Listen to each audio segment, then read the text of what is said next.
Lately, I've been impressed by the value you can get with more affordable offerings nowadays in the keyboard hobby space. From the likes of the Neo series, you truly do get a lot for what you're paying. Today, we have one such contender in the sub $150 space.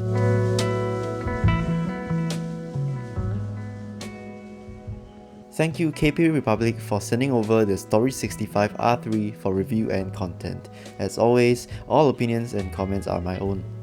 Will its price tag of $121, which is pricier than the wireless Neo 65, win you over?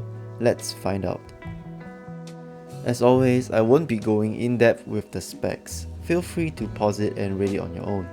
It's basically just a gasket mounted full aluminium wireless 65 with a screwless design featuring a glittery spray coat finish and a very cute bottom right blocker badge. Priced slightly below one would expect for an entry-level enthusiast-grade custom keyboard, the Story65 came well packed. I received a nice carrying case which is much preferred, however I do wish that it has a handle. Opening up the case reveals the FlexCut FR4 plate, the Story65 itself and other components, including the wireless dongle and the 1.2mm FlexCut PCB that came bowed, but that won't affect the typing feel. You get the full suite of foams and PET sheet that you can expect for boards in this price range, as well as some stock pre-looped stabilizers, and lastly, extra wide feet, gasket socks, and extra screws that are packed in a bag with big holes. Hope the machine that packed my screws didn't have some screws loose. There are no tools included, so you need to get a screwdriver, some keycap puller, and a switch puller if you're brand new to the hobby. For the price, the Story65 looks rather well machined. Nothing jarring except for some inner bezels that don't really match up.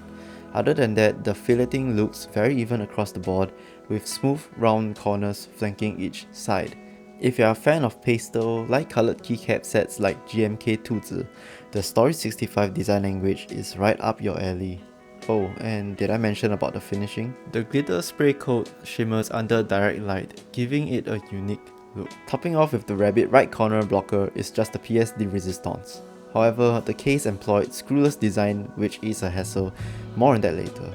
On the back side, the USB port is centered and recessed with a cutout big enough for most cables to fit. Flipping to the bottom shows the decorative weight piece with Story65 written in cursive. Usually, cursive text for weight design feels generic and uninspiring, but I think for the Story65 it fits the theme well. Within the case is the 3000 mAh battery tucked neatly in the left, followed by a JST cable with cable routing designed into the case, which is always a plus point. I had to deal with tucking in JST cables into empty battery slots for the Zoom TKL because there just wasn't enough clearance, which messes with the typing feel, unfortunately.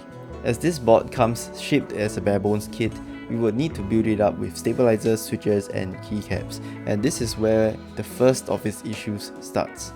You have to use the narrow-tipped screwdrivers to open the case, in order to avoid scratching the internal walls. There's just not enough clearance for a standard screwdriver bit to fit in. With this design, you will also have to take out switches near each screw points before you could disassemble the board. Just something to keep in mind. The included stabilizers are decently tuned, although the spacebar needs retuning as it exhibits noticeable rattling.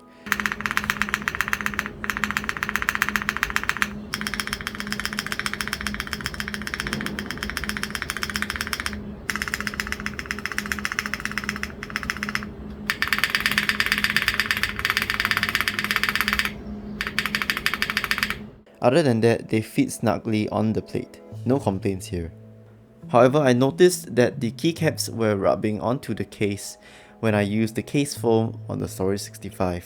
It could be a skill issue, but I did not encounter that when I had the Story65 in the Foamless configuration. To have a good gauge on the board's capabilities, I have it built in 3 different configurations. As mentioned before, Foamless, and also with just the case foam, and full foam, aka the MSG treatment. All builds will be done with the stupidly cheap Bison heat burns, which I think is one of the better dirt cheap pre-looped linears out there, and I topped it off with GMK Movin. Let's have a listen.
I'm surprised at the Foamless sound signature. With the FR4 plate, it does bring back some depth to the sound despite the numerous flex cuts on both the plate and the PCB. Recent heat buns have a bright sound signature too, so that has helped it out. Typing feel is bouncy and localized to each key press. Case foam itself helps with adding a bit more fullness to the sound, however at the expense of flex and bounce. As for full foam, well, it's full foam. Remember my fried rice analogy in my Aula F75 video? It's poppy, loud and foamy, all packed into one in-your-face type beat. All forms of flex localization and bounce are nearly gone. However, I do have to point out that it is a pain in the butt to build the Story65 in full foam and PET sheet config. Why?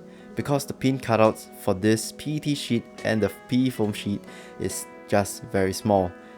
You'll need to have John Wick levels of accuracy to fit this right in on the first try. I couldn't do it. I think the cutout should be as big as what was on the Aula's F75 PE foam and PET sheet. Those are big enough and they are very easy to install switches with.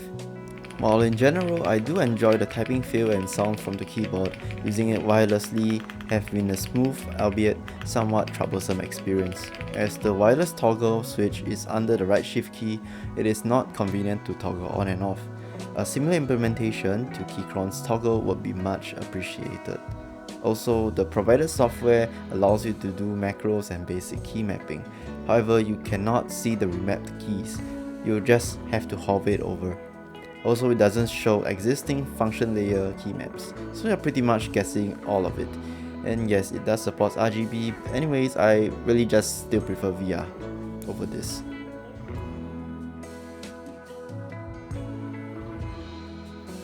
For the price of $121 US, the Story65 R3 is certainly not the cheapest amongst budget categories. Priced higher than the Lucky 65 and slightly higher than the Neo 65 when it was brand new, it can be tough with the lack of QMK and VR support, as well as screwless case design being a hassle. However, it does make it up for the typing feel, sound, and unique design. Pick up the Story65 R3 if you are considering a pastel, cute themed board at a relatively affordable price point. That is all I have for you all, and I'll see you all in the next one. Peace.